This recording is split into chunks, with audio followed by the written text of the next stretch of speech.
ಓಂ ಶ್ರಿಯಃಪತ್ತೇರಿತ್ಯಾ ಗಣಿತಗುಣಮಾಣಿಕ್ಯವಿಶದಪ್ರಭಾ ಜಾಲೋಲ್ಲಾಸೋಪಹತ ಸಕಲಾವದ್ಯತವಸೇ ಜಗಜ್ಜನ್ಮಸ್ಥೇವ ಪ್ರಳಯರಚನಾಶೀಲವಪುಷೇ ನಮೋ ಅಶೇಷಾಮ್ನಾಯ ಸ್ಮೃತಿಹೃದಯ ದೀಪ್ತಾಯ ಹರಯೇ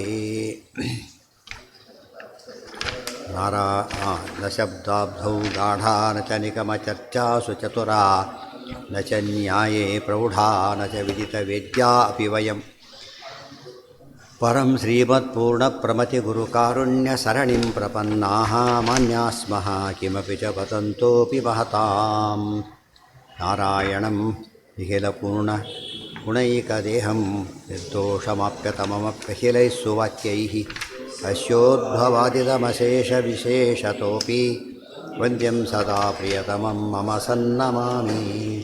ಓಂ ಓಂ ಅಥಾತೋರ್ಮ ಜಿಜ್ಞಾಸಾ ಓಂ ಕುಪಿತಾ ಹಿ ಫಣಚ್ಛಾಯಾ ಸಮೀಕೃತ್ಯಾಪರಂ ಸುಖಂ ಸೇವಂತೆ ಯತ್ಪದಂ ಧೀರಾಃ ತಮುಪಾಸೆ ಪ್ರಿಯಃ ಪತಿಂ.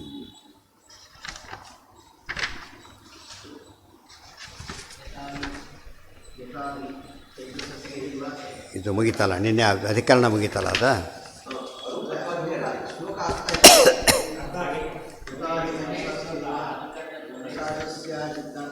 ವೃದ್ಧಿರ್ಹಾಸಾಧಿಕರಣ.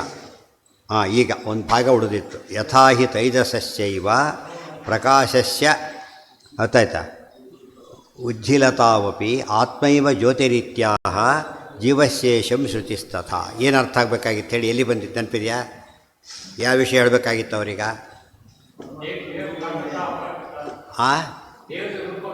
ಅಪ್ರಾಕೃತ ಏನು ಅಪ್ರಾಕೃತ ಅಂದರೆ ಅಂತ ಪ್ರಶ್ನೆ ಬಂತೀಗ. ಅದನ್ನು ಹೇಳಬೇಕಾಗಿತ್ತು.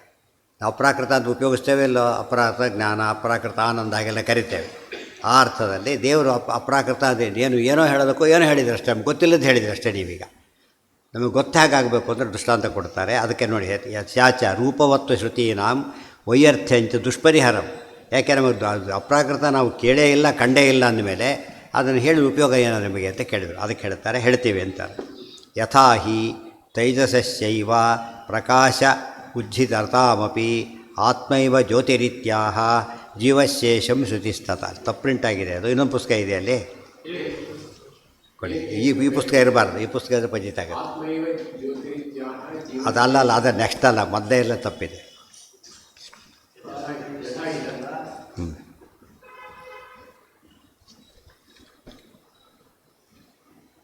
ಸರಿ ಇದೆ. ಪ್ರಕಾಶಸ್ಯ ಉಜ್ಜಿತಾವಪಿ, ಲಾ ತೆಗೆದು ಬಿಡ್ಬೇಕಷ್ಟೆ. ಮಧ್ಯ ಲಾ ಸೇರ್ಕೊಂಡ್ಬಿಟ್ಟಿದೆ, ಲಾ ಬೇಕಿಲ್ಲ. ಪ್ರಕಾಶಚ್ಚ ಉಜ್ಜಿತಾವಪಿ ಆತ್ಮೈವ ಜ್ಯೋತಿರಿತ್ಯಾಹ ಜೀವಶೇಷಂ ಶ್ರುತಿಸ್ತಥಾ. ಈ ಪುಸ್ತಕ ಇದ್ದವ್ರು ತಿದ್ದುಕೊಳ್ಳಿ ಅಷ್ಟೇ. ತೈಜಸಸ್ಯೇವ ಪ್ರಕಾಶಸ್ಯ ಇತ್ಯೇತ ತೈಜಸ ಏವ ಹಿ ಸೌರಾದಿರಾಲೋಕಃ ಪ್ರಕಾಶಶಬ್ದವಾಚ್ಯಃ ಪ್ರಸಿದ್ಧ ತಸ್ಯೇತಿ ವ್ಯಾಖ್ಯೇಯಂ. ಉಜ್ಜಿತಾವಪಿ ಇಲ್ಲಿ ಫುಲ್ ಬಂದಿದೆ, ಸರಿ ಇದೆ. ಪರಮೇಶ್ವರಸ್ಯ ತತ್ವಾಭಾವೇಪಿ ಯಾವತ್ ಆತ್ಮೈವಾಸ್ಯ ಜ್ಯೋತಿರ್ಭವತಿ ಇತಿ ಶ್ರುತಿ ಜೀವಸ್ಯ ಈಶಂ ಪ್ರಕಾಶಮಾಹ ಇತ್ಯರ್ಥಃ. ತಥಾ ಲೋಕವಿಲಕ್ಷಣೇಪಿ ಭಗವದ್ರೂಪೇ ರೂಪಶಬ್ದಪ್ರವೃತ್ತಿರ್ಯುಕ್ತೆ ಇತಿ ಶೇಷಃ. ಉಪಪತ್ತಿಸ್ತು ಪರಮತ ಇತ್ಯತ್ರ ವಕ್ಷ್ಯಮಾಣ ಅತ್ರಾಪಿ ಅನುಸಂಧೇಯ ಇತಿ. ವೆರಿ ಇಂಪಾರ್ಟೆಂಟ್ ಇದು. ಪ್ರಕಾಶ ನೋಡಿದ್ದೀವಿ, ನಾವು ಬೆಳಕು ನೋಡಿದ್ದೇವೆ. ಯಾವ ಬೆಳಕು ನೋಡಿದ್ದೀವಿ? ನಾವು ಮೊದಲೆಲ್ಲ ಕರೆಂಟ್ ಬೆಳಕು ನೋಡೇ ಇರಲಿಲ್ಲ. ಯಾರು ನೋಡಿದ್ರಾ? ಕರೆಂಟೇ ಇರಲಿಲ್ಲ ಆಗ. ಯಾವ ದೀಪ ಉಪಯೋಗಿಸ್ತಿದ್ರು? ಎಣ್ಣೆ ದೀಪ, ಸೀಮೆ ಎಣ್ಣೆ ದೀಪ, ಅದು ನಡೆದಿತ್ತು ಅಷ್ಟೇ. ಗೊತ್ತಾಯ್ತಾ? ಆಮೇಲೆ ಏನಾಯಿತು, ಬಂತದು. ಸೊ ಈಗ ನಮಗೆ ಗೊತ್ತಾಯ್ತು. ಈಗ ಈ ದೀಪಕ್ಕೆ ಆ ದೀಪಕ್ಕೆ ವ್ಯತ್ಯಾಸ ಇದೆಯಾ ಇಲ್ವಾ? ವ್ಯತ್ಯಾಸ ಇದೆಯಾ? ಈ ದೀಪಕ್ಕೆ ಅದಕ್ಕೆ ಇದರಲ್ಲಿ ಕ್ಯಾಂಡ್ಲಿಂಗ್ ವಾಟ್ಸಲ್ಲಿ ಲೆಕ್ಕ ಹಾಕ್ತಾರೆ ಯಾರು ಕೂಡ. ಸೀಮೆ ಎಣ್ಣೆ ದೀಪಕ್ಕೆ ವ್ಯಾಟ್ಸ್ ಗಿಡ್ಸೆಲ್ಲ ಲೆಕ್ಕ ಹಾಕೋದಿಲ್ಲ. ಇದಕ್ಕೆ ವ್ಯಾಟ್ಸ್ ಬಂತು, ಇದೆಲ್ಲ ವ್ಯವಸ್ಥೆ ಇರೋದು, ಸ್ವಿಚ್ ಹಾಕೋದೆಲ್ಲ ಬಂತು. ಎರಡೂ ಬೆಳಕೆ ಎಷ್ಟು ವ್ಯತ್ಯಾಸ ಇದೆ. ಈಗ ಇದನ್ನು ಈ ದೀಪ ಆರಿಸ್ಬೇಕು. ಏನು ಮಾಡ್ಬೋದು ನೀವೀಗ? ತುಂಬ ನೀರು ಹಾಕಿಬಿಟ್ರೆ ಹೋಗಿಬಿಡುತ್ತೆ. ಕರೆಂಟ್ ದೀಪ ನೀರು ಹಾಕ್ಲಿಕ್ಕೆ ಹೋದ್ರೆ ಏನಾಗುತ್ತೆ? ಟ್ರೈ ಮಾಡಿದ್ದಾರೆ ಯಾವಾಗಲಾರ? ಇಲ್ಲ. ಏನಾಗುತ್ತದ? ಭಯಂಕರ ಶಾಕ್ ಹೊಡೆಯುತ್ತೆ. ನೀರು ಬಿದ್ದರೆ ಫುಲ್ ಇವ್ರು ಹಾಕಿದವರು ತಿರುಗಿ ಹೊಡೆಯುತ್ತೆ ಬಂದು. ಯಾಕೆ ಅದು ಆರಿಸೋ ಕ್ರಮ ಹೀಗಲ್ಲ. ಅದು ಡಿಸ್ಕನೆಕ್ಟ್ ಮಾಡಬೇಕಾದಲ್ಲ. ಇದೆಲ್ಲ ಉಫ್ ಅಂದರೆ ಹೋಗಿಬಿಡುತ್ತೆ. ಎಷ್ಟು ವ್ಯತ್ಯಾಸ ಇದೆ. ಯಾಕೆ ವಿಲಕ್ಷಣ. ಒಂದು ವಿಲಕ್ಷಣ ನಮಗೆ ಅರ್ಥ ಆಯ್ತು. ಈಗ ಕರೆಂಟ್ ದೀಪನೂ ದೀಪ, ಈ ದೀಪನೂ ದೀಪ. ವ್ಯತ್ಯಾಸ ಇದೆಯೋ ಇಲ್ಲವಾ? ವ್ಯತ್ಯಾಸ ಬಂತು. ಮಿಣುಕು ಇದೆ. ಆ ದೀಪನೂ ದೀಪ, ಆ ಬೆಳಕು ಬೆಳಕ. ಎಷ್ಟು ವ್ಯತ್ಯಾಸ ಇದೆ. ಈಗ ಇನ್ನೂ ಬಂದರೆ ಸೂರ್ಯಪ್ರಕಾಶ ಇದೆ. ಅದು ಯಾವ ಎಣ್ಣೆ ಹಾಕ್ತಾರೆ ಅಂತ ಕೇಳ್ತೀರ? ಅದಕ್ಕೆ ಯಾವ ಎಣ್ಣೆ ಹಾಕ್ಯಾರ ಗೊತ್ತಾಗುತ್ತೆ? ಸಾಧ್ಯನೇ ಇಲ್ಲ, ಇದು ಬಂದೇ ಇಲ್ಲ. ಅದೊಂದು ಈ ಲೆಕ್ಕ ಇಲ್ಲ ಅದಕ್ಕೆ. ಅದು ಎಂಥ ಪ್ರಕಾಶ ಇದೆ. ಮತ್ತು ಇದನ್ನು ನಾವು ಅರ್ಥ ಮಾಡಿಕೊಂಡ್ರೆ ಈ ದೀಪ ಎಷ್ಟು ಹಾಕಿದರೂ ಕೂಡ ಲಿಮಿಟೇಷನ್ ಇದೆ. ಆ ಸೂತು ಇಡೀ ಜಗತ್ತೇ ಬೆಳಕು ಕೊಡುತ್ತೆ. ವಿಲಕ್ಷಣ ಬಯಲಕ್ಷಣೆ ಬಂತೋ ಇಲ್ಲೋ ಆ ರೀತಿ ಅರ್ಥ ಆಗುತ್ತಲ್ಲ. ಈಗ ನಿಮಗೆ ಏನು ಡೌಟ್ ಇತ್ತು? ಈಗ ಅಪ್ರಾಕೃತ ಹೇಗೆ ಅರ್ಥ ಮಾಡ್ಕೋಬೇಕಂದ್ರೆ ಅರ್ಥ ಆಗುತ್ತೆ. ಈಗ ಟೋಟಲಿ ಡಿಫರೆಂಟ್ ಆಗಲಿಲ್ಲ. ಈಗ ಅಷ್ಟೇ ಲೋಹ ಇದೆ, ಬರೀ ಕಬ್ಬಣ ನೋಡಿದ್ರೆ ಚಿನ್ನ ತೋರಿಸ್ಬಿಟ್ರೆ ಏನಾಗುತ್ತದೋ ಯೋಚನೆ ಮಾಡೋಕ್ಕೂ ಸಾಧ್ಯ ಆಗಲ್ಲ. ಎಷ್ಟು ವಂಡರ್ ಅನಿಸುತ್ತೆ ಅದು ಅಂತ. ಹೊತ್ತಾನೆ ಎಲ್ಲಿ ಕಬ್ಬಿಣ, ಎಲ್ಲಿ ಅದರ ಆಕರ್ಷಣೆ ಹೊಳಪಿನ ಸಮೇತ ಲೆಕ್ಕ ಹಾಕ್ತಾ ಹೋದರೆ ಟೋಟಲಿ ಡಿಫರೆಂಟ್. ಅದು ಲೋಹನೇ. ಜೊತೆಗೆ ಲೋಹ, ಅಪ್ರಾಕೃತ ಲೋಹ, ಎರಡೂ ಲೋಹಗಳಾದರೂ ಕಬ್ಬಿಣಕ್ಕೂ ಸುವರ್ಣಕ್ಕೂ ಎಷ್ಟು ವ್ಯತ್ಯಾಸ ಇದೆ. ಅದೇ ರೀತಿ ಎರಡೂ ದೇಹ ಆದರೂ ಕೂಡ ಅಪ್ರಾಕೃತ ದೇಹನ ದೇವರು ನಮ್ಮದಲ್ಲ ಅಂತ ಹೇಳಿದಾಗ ಎಷ್ಟು ವ್ಯತ್ಯಾಸ ಬಂತು ಸುಲಭ ತಿಳಿಯುತ್ತಾಗ. ಅದನ್ನ ಅಪ್ರಾಕೃತ ಏನೋ ಟರ್ಮ್ ಉಪಯೋಗಿಸ್ಬಿಟ್ರು ಅಂತಲ್ಲ, ಟರ್ಮ್ಗೆ ಅರ್ಥ ಇದೆ, ಆ ರೀತಿ ನೋಡ್ಕೊಳ್ಳಿ ಅಂತೇಳಿ. ಸ್ವಭಾವೇ ಪ್ರೀತಿ ಅದೇ ರೀತಿಯಲ್ಲಿ ಅರ್ಥ ಮಾಡಿಕೊಳ್ಳಿ. ಏನು ಯಾರು ಹೇಳಿದ್ರು? ಯಾರು ಹೇಳಿದರು? ಎಲ್ಲಿ ಹೇಳಿದ್ದಾರೆ? ದೇವರಿಗೆ ಯಾವ ಕಾಲಕ್ಕೆ ಪ್ರಾಕೃತ ಬಂದರೂ ದೇವರಲ್ಲ ಆತ.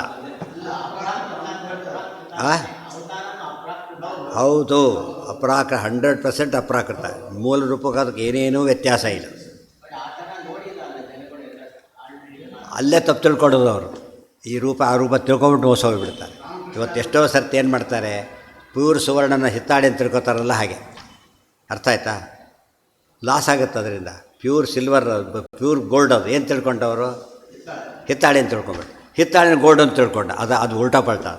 ಕೃಷ್ಣ ಹೇಳ್ತಾನೆ, ಏನಂತ ತಿಳ್ಕೊತಾರೆ ಗೊತ್ತಾ ನನ್ನವರು? ಅವಜಾನಂತಿ ಮಾಮೂಢ ಮಾನುಷೀಂ ತನುಮಾಶ್ರಿತಂ. ಮನುಷ್ಯ ದೇಹ ಅಂತ ತಿಳ್ಕೊಂಡ್ಬಿಡ್ತಾರೆ. ಇಷ್ಟು ಸುವರ್ಣದ ಪಾತ್ರೆ ತೋರಿಸ್ತೆ. ಅವನು ಹೇಳಿದ ₹1,00,000 ಆಗುತ್ತದೆ. ಏನು ರೀ, ನಾನು ತಮಾಷೆ ಮಾಡ್ತೇನೆ, ಬನ್ನಿ ತೋರಿಸ್ತೇನೆ, ಹಿತ್ತಾಳೆ ಅಂಗಡಿಗೆ ಹೋಗೋಣ, ಎಷ್ಟು ಬೇಕಾದ್ರೂ ಕೊಡಿಸ್ತೀನಿ ನಿಮಗೆ, 1000 ಕೊಡಿಸ್ತೇನೆ, ಮೋಸ ಮಾಡ್ತೇನೆ ಅಂತಾರೆ. ಅವ್ನು ಹೇಳಬೇಕು ಇವರಿಗೆ ಸುವರ್ಣ ಮಾರಾಯ ಅಂತ ಹೇಳಬೇಕು. ಸುವರ್ಣ ಕೇಳಿದ್ರೆ ಅರ್ಥ ಏನೋ ಮೋಸ ಮಾಡ್ತಾರೆ ಅಂತ ತಿಳ್ಕೊಂಡ್ಬಿಡ್ತಾನೆ. ಸುವರ್ಣ ಅದು ಗೊತ್ತಾಯ್ತಾ? ಅದು ಟೋಟಲಿ ಡಿಫ್ರೆಂಟ್. ಅದು ಬೆಲೆ ಎಷ್ಟು ಜಾಸ್ತಿ ಆಯ್ತು ಅದಕ್ಕೀಗ? 1 ಕಿಲೋ ಹಿತ್ತಾಳೆ, 1 ಕಿಲೋ ಬಂಗಾರ, ಎಷ್ಟು ವ್ಯತ್ಯಾಸ ಆಗುತ್ತೆ ನೀವು ಗೊತ್ತಾಯ್ತಾ? ಅದೇನೋ ಪ್ರಾಕೃತದಲ್ಲೇ ಎಷ್ಟು ವೆರೈಟಿ, ಅದೇನು ಅಪ್ರಾಕೃತ ಅಲ್ಲ ಸುವರ್ಣ. ಪ್ರಾಕೃತ ಸುವರ್ಣಕ್ಕೆ ಎಷ್ಟು ಡಿಫ್ರೆನ್ಸ್ ಇದ್ದಾಗ ಅಪ್ರಾಕೃತ ಹೇಗಿರ್ಬೇಕು ವ್ಯಾಲ್ಯೂ ಅದ್ರ? ಅರ್ಥ ಆಯ್ತಾ? ಅವ್ರು ಏನು ಮಾಡಿದ, ಜನಗಳಿಗೆ ಹಾಗೆ ತೋರಿಸ್ತಾ ಭ್ರಮೆ ಹುಟ್ಟಿಸ್ತಾ ಪರಮಾತ್ಮ. ಅದಕ್ಕೆ ಭ್ರಮೆ ಹುಟ್ಟಿಸೋದು ಅದು ವಿಶೇಷ. ಮೋಹಿನಿ ರೂಪನ ರುದ್ರದೇವರಿಗೆ ಕನ್ಫ್ಯೂಷನ್ ಆಗಲಿಲ್ಲ, ಆ ಥರ. ಅದು ದೇವ್ರ ಮಾಯೆ. ಅವ್ರು ಒಳ್ಳೆಯವರಿಗೋಸ್ಕರ ಅವರಿಗೆಲ್ಲ ಒಳ್ಳೆ ಮಾಯೆ ಮಾಡ್ತಾನೆ ಪರಮಾತ್ಮ. ಭಕ್ತಿ ಹೆಚ್ಚಿಸ್ತಾನೆ, ಕೆಳದವರಿಗೆ ಭಕ್ತಿ ದ್ವೇಷ ಹುಟ್ಟಿಸ್ತಾನೆ. ಇಷ್ಟೇ ವ್ಯತ್ಯಾಸ. ದೇವರಿಬ್ಬರಿಗೂ ಮಾಯ ಮಾಡ್ತಾನೆ, ಒಳ್ಳೆಯವ್ರಿಗೂ ಮಾಡ್ತಾನೆ, ಕೆಟ್ಟವರಿಗೂ ಮಾಡ್ತಾನೆ. ಇದು ಭಕ್ತಿ ವೃದ್ಧಿಗೋಸ್ಕರ ಇವರಿಗೆ, ಅವರಿಗೆ ಭಕ್ತಿ ನಾಶಕ್ಕೋಸ್ಕರ ಅವರಿಗೆ.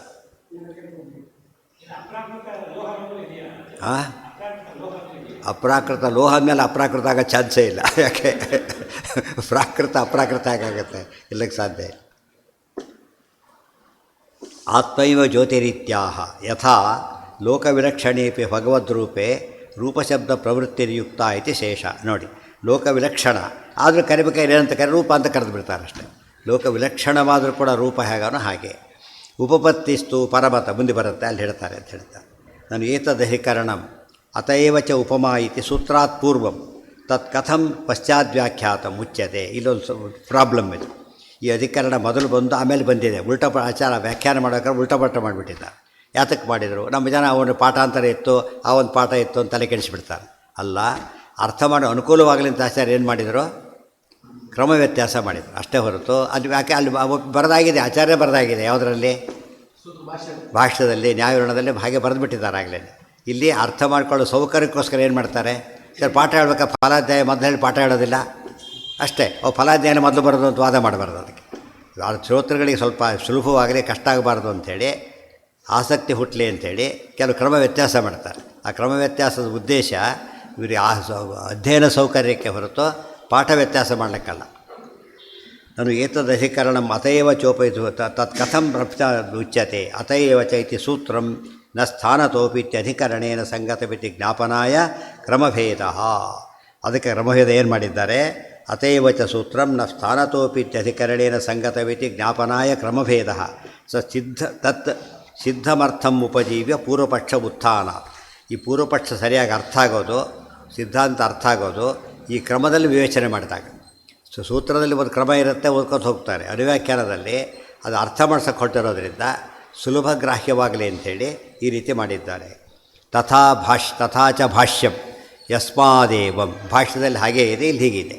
ಅತ್ರಾಪಿ ಈಶರೂಪೇಶು ಇತ್ಯಾದಿ ಅಥ ತದನಂತರಮೇವ ಖಿನ್ನ ಕೃತಂ. ಹಾಗಿದ್ದರೆ ಹಾಗೆ ಬರಿಬೋದಾಗಿತ್ತಲ್ಲ ಅದು ಪ್ರಶ್ನೆ ಮಾಡಿದರೆ ಹೇಳ್ತಾರೆ, ರೂಪತ್ವಾಧಿಕರಣಾರ್ಥಸ್ಯ ಅತಯೇವ ಚೇತಿ ಸೂತ್ರಾರ್ಥಂ ಪ್ರತಿ ಹೇತುತ್ವೇನ ಉಪದ್ಘಾತಲಕ್ಷಣಯ ಸಂಗತ್ಯ ವರ್ಣಿತಸ್ಯ ಅವ್ಯವಧಾಯಕತ್ವ. ಹಿಂದೆ ಹೇಳಿದ ಸೂತ್ರಾರ್ಥನ ಅರ್ಥ ಮಾಡ್ಕೊಂಡ್ಬಿಟ್ರೆ ಇದು ಅರ್ಥ ಮಾಡ್ಕೊಂಡು ಸುಲಭ ಆಗುತ್ತೆ ಅಂಥೇಳಿ ಆ ರೀತಿ ಮಾಡಿದ್ದಾರೆ ಹೊರತು ಅದು ಪಾಠ ಹಾಗೇ ಇದೆ, ಅರ್ಥ ಮಾತ್ರ ಹೀಗೆ ಮಾಡಿದ್ದಾರೆ. ಇದರಿಂದ ಏನು ಆಚಾರ ಒಂದು ವಿಶೇಷ ಹೇಳಿದಾಗಾಯಿತು ಅಂದರೆ, ಯಾವುದೇ ವಿಷಯ ಹೇಳಬೇಕಾದ್ರೆ ಪೂರ್ವಾಪರ ಮಾಡಬಹುದು. ಆ ಶ್ರೋತೃಗಳನ್ನು ನೋಡಿಕೊಂಡು ಪ್ರಸಂಗ ನೋಡಿಕೊಂಡು ಏನು ಮಾಡಬಹುದು, ವ್ಯತ್ಯಾಸ ಮಾಡ್ಬೋದು, ಏನೂ ತಪ್ಪಲ್ಲ. ಆದರೆ ಕ್ರಮ ಮಾತ್ರ ಇರೋದು ಹಾಗೇ. ಅವತ್ತಿನ ಮಟ್ಟಿಗೆ ಈ ರೀತಿ ವ್ಯತ್ಯಾಸ ಮಾಡಿಕೊಂಡ್ರೆ ದೋಷ ಅಲ್ಲ, ತಿಳಿತಾ.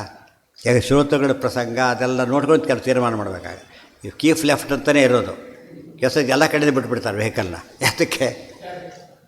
ಜಾಮನ್ನು ಅವಾಯ್ಡ್ ಮಾಡಬೇಕು, ಆದಷ್ಟು ಬೇಗ ಕ್ಲಿಯರ್ ಮಾಡಬೇಕಾದ್ರೆ. ಪ್ರತಿ ದಿವಸ ಅದೇ ಅಭ್ಯಾಸ ಮಾಡಿ ಇನ್ನೂ ಬಿಟ್ಟಿದ್ರಲ್ಲ ಇವತ್ತು ಹೋಗ್ತೀವಿ ಅಂತ ಏನು ಮಾಡ್ತಾನೆ, ಅವ್ರು ಕೇಸ್ ಹಾಕ್ತಾರೆ, ಬಿಡೋದಿಲ್ಲ. ಇದು ಅವರೇ ಬಿಟ್ಟಿದ್ದಿದ್ದು, ಆದ್ದರಿಂದ ಯೋಚನೆ ಇದೆ. ಇದರಿಂದ ವ್ಯಾಖ್ಯಾನವನ್ನು ಯಾವ ರೀತಿ ಮಾಡಲಿಕ್ಕೆ ಸೂತ್ರಗಳನ್ನು ಏನು ಕ್ರಮ ಇದೆಯಲ್ಲ ಕ್ರಮ ಹಾಗೇ ಇದೆ.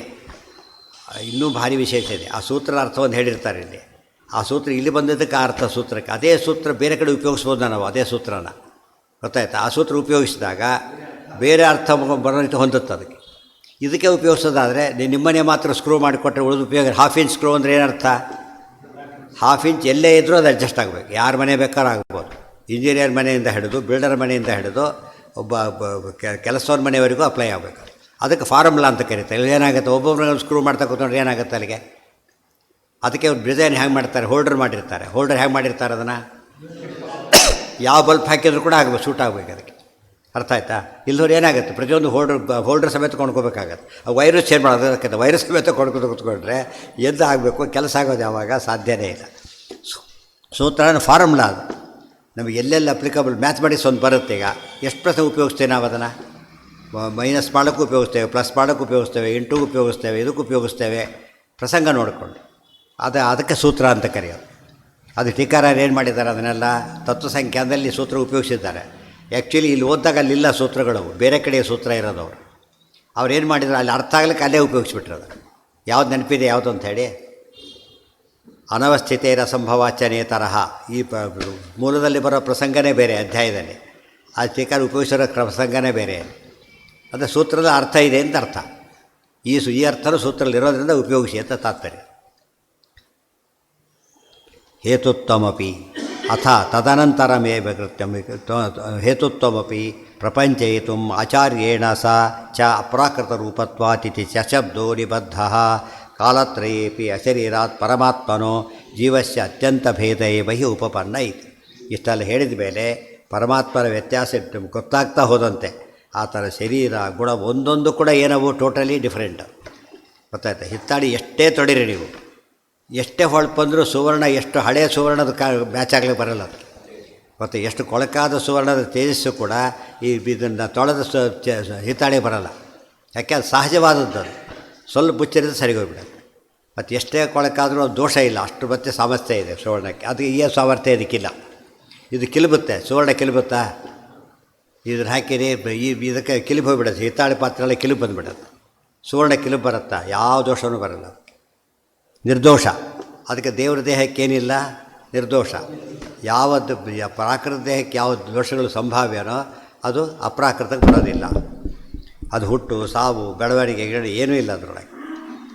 ಇದಕ್ಕೆ ಇಲ್ಲಿಗೆ ಆ ವಿಷಯ ಮುಗಿತು. ಮುಂದೆ ವೃದ್ಧಿರ್ಹಾಸಾಧಿಕರಣ, ದೇವ್ರ ಬಗ್ಗೆ ಮತ್ತೊಂದು ಪ್ರಶ್ನೆ, ಅದು ಉತ್ತರ ಕೊಡ್ತಾರೆ ನಾಳೆ. ಅದು ಇವೆಲ್ಲ ಓದಿ ಜ್ಞಾಪಕ ಇಟ್ಕೊಂಡ್ಬಿಟ್ರೆ ಸೂತ್ರನ ಎಲ್ಲಿ ಬೇಕಾದ್ರೂ ಉಪಯೋಗಿಸ್ಬೋದು.